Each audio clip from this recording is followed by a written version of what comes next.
Shalom para pendengar yang dikasihi oleh Tuhan Yesus.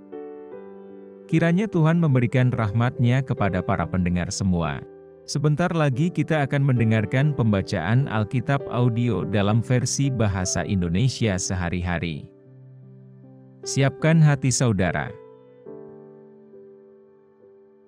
Ulangan pasal 25. Menentang kekerasan yang sewenang-wenang. Apabila ada perselisihan di antara beberapa orang, lalu mereka pergi ke pengadilan, dan mereka diadili dengan dinyatakannya siapa yang benar dan siapa yang salah.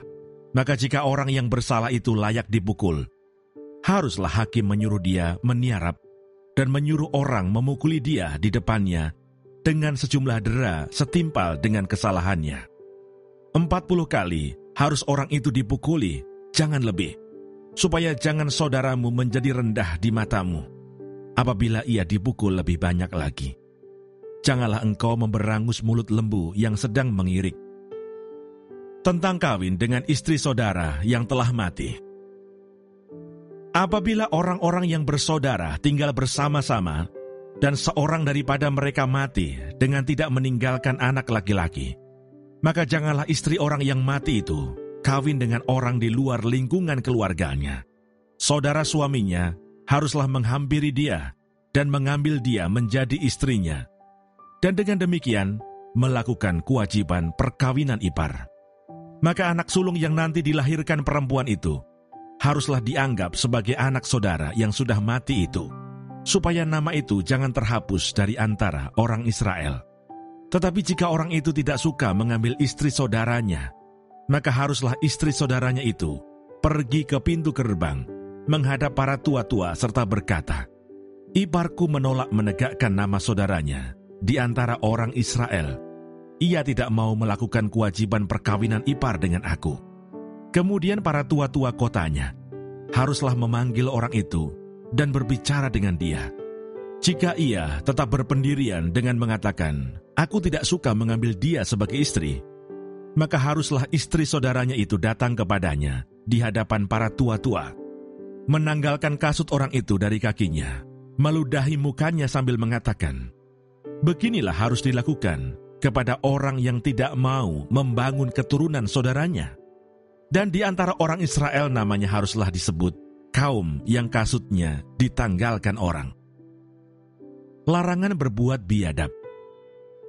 Apabila dua orang berkelahi, dan istri yang seorang datang mendekat untuk menolong suaminya dari tangan orang yang memukulnya, dan perempuan itu mengulurkan tangannya dan menangkap kemaluan orang itu, maka haruslah kau potong tangan perempuan itu. Janganlah engkau merasa sayang kepadanya. Sukatan dan timbangan yang benar.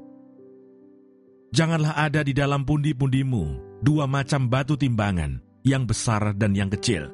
Janganlah ada di dalam rumahmu dua macam eva, yang besar dan yang kecil. Haruslah ada padamu batu timbangan yang utuh dan tepat. Haruslah ada padamu eva yang utuh dan tepat, supaya lanjut umurmu di tanah yang diberikan kepadamu oleh Tuhan Allahmu. Sebab setiap orang yang melakukan hal yang demikian, setiap orang yang berbuat curang, adalah kekejian bagi Tuhan Allahmu. Amalek harus dihapuskan. Ingatlah apa yang dilakukan orang Amalek kepadamu pada waktu perjalananmu keluar dari Mesir, bahwa engkau didatangi mereka di jalan, dan semua orang lemah pada barisan belakangmu dihantam mereka, sedang engkau lelah dan lesu. Mereka tidak takut akan Allah. Maka apabila Tuhan Allahmu sudah mengaruniakan keamanan kepadamu daripada segala musuhmu di sekeliling, di negeri yang diberikan Tuhan Allahmu kepadamu untuk dimiliki sebagai milik pusaka, maka haruslah engkau menghapuskan ingatan kepada Amalek dari kolong langit. Janganlah lupa. Terima kasih Bapa di surga untuk firman-Mu hari ini. Berkati kami semua supaya kami mengerti isi hati-Mu. Terima kasih para pendengar semua, kiranya Tuhan memberkati. Dan jangan lupa untuk share dan subscribe.